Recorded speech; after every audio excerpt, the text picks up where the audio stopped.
The Eccentric family is a hidden gem in the giant collection of anime that's only been growing over so many years.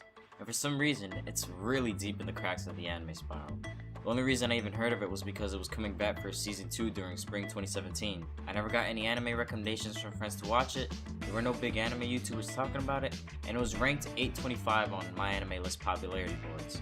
So after watching the first season, I was truly surprised as to why it went so unrecognized. Could it have been the slice of life genre it was tied to? No, that can't be, because even among those watchers it was a low-key type of show.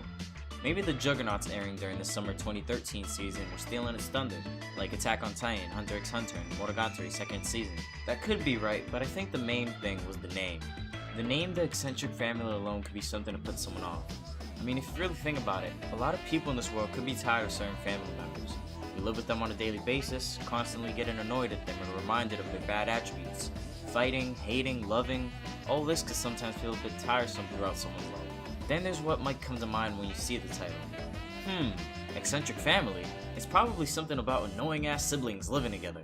At least that's what came to my mind. So the only thing that convinced me to watch really was the few frogs climbing out of their wells when they heard a second season was coming, singing its praise no matter how small their voice was. But enough about how it came to be so low-key.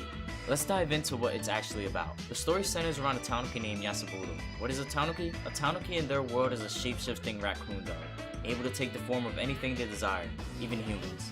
Yasuburo himself is a very free-spirited individual.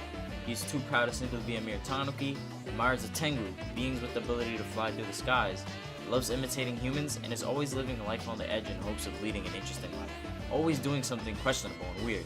For example, even though he claims to hate the human Ben 10, a woman that boiled his father in a hot pot and ate him, he still acts somewhat friendly towards her and even develops a crush on her. He himself doesn't even know why he acts this way towards the people he should hate, just blaming it on his idiot blood, which is another thing that reflects on why he shot an arrow at Ben 10 with a letter attached to it, instead of handing it to her. A human/tengu that is feared among Tanuki society, being tested by the likes of Yasuburo.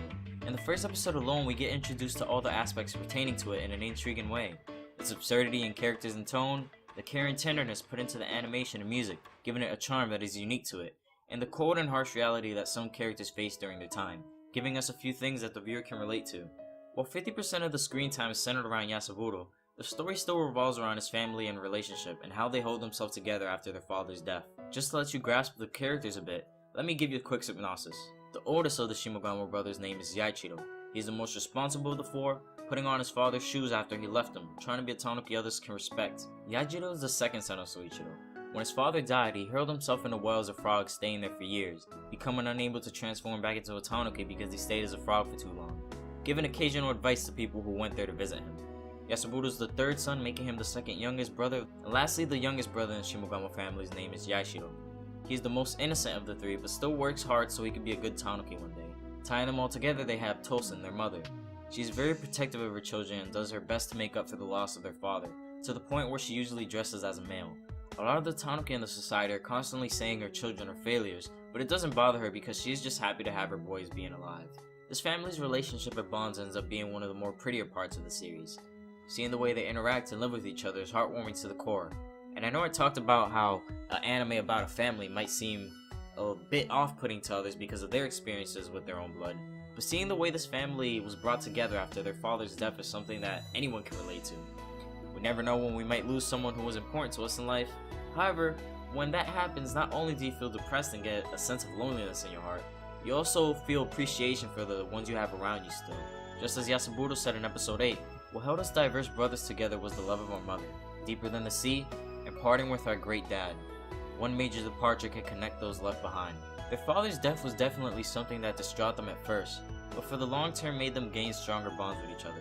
Bonds that couldn't be broken by anyone, no matter how hard they tried. On a lighter note of the Eccentric family, another thing that makes it so appealing is the special charm that is unique to this anime. Although this is a story about family bonds and self-acceptance, there is an absurdity to everything the characters do. From the Ebisugawa family and how they're always messing with the Shimogamos, constantly disrupting their life, to the way Yasuburo is always taking the fun and dangerous route to things he does. Like how he's always hanging around the people that killed his father! Aside from Yasuburo's antics though, all the characters have something meaningful and interesting to contribute to its huge cast. To add on to the Eccentric family's charm and uniqueness, I'd like to point out just how great the music and animation is. Just in case you were wondering, the animation is done by PA Works, a studio that has worked on the likes of Angel Beats and Shirobako. I'm not gonna say I know much of this because I'm not exactly the guy you should go to for in-depth talk about animation and shit, but what I will say about it is that the backgrounds and character models give a soothing touch to the series that welcomes you whenever you're watching it. The directing cuts also get quite explosive whenever it gets crazy in certain scenes. And then there's the music.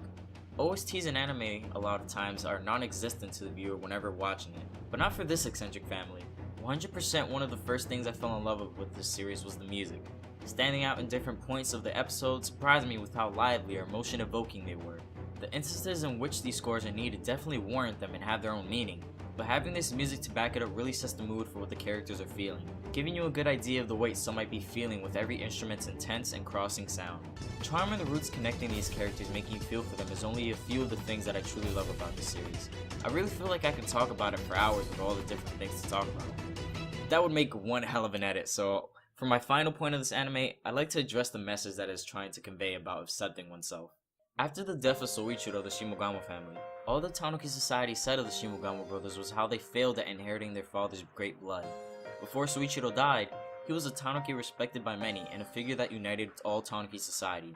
Having him gone put a lot of pressure and expectance on his children that they didn't live up to. Yajiro, a frog that gave up being a Tanuki, Yasaburo, a free-spirited soul that spent his life idling away in search of an interesting life. Yashiro, the youngest of the four that couldn't do much because of his age, and the oldest, Yaichiro, the only one that cared to inherit his father's blood and respect, but through his brother's reflections and the Ebisugawa family's meddlings, was found at a disadvantage most of the time. These four all have their own faults and mistakes to deal with, and with all these expectations leaning over them, it only makes the hurdles harder to overcome. Quick spoiler alert, when Soichiro was boiled in a hot pot, Yajiro thought it was his fault for leaving him alone after drinking.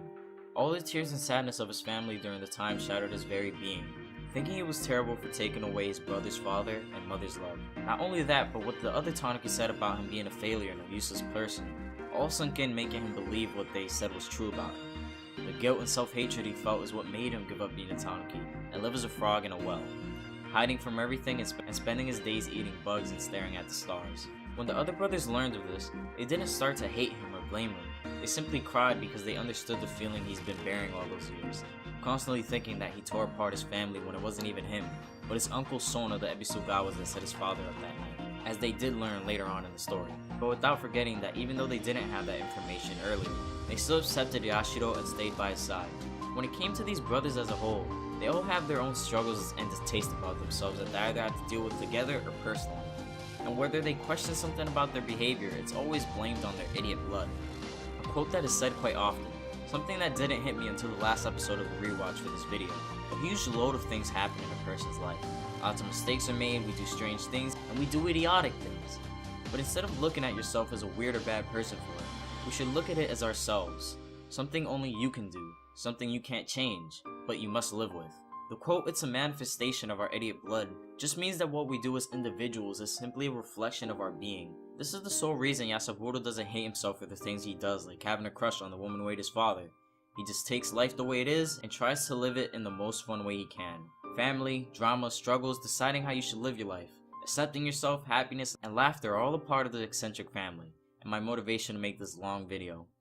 There probably are some better things to watch, but for the reason that this is one of those anime that's come out in recent years, yet has so little following and people talking about it, that makes me want to spread its word.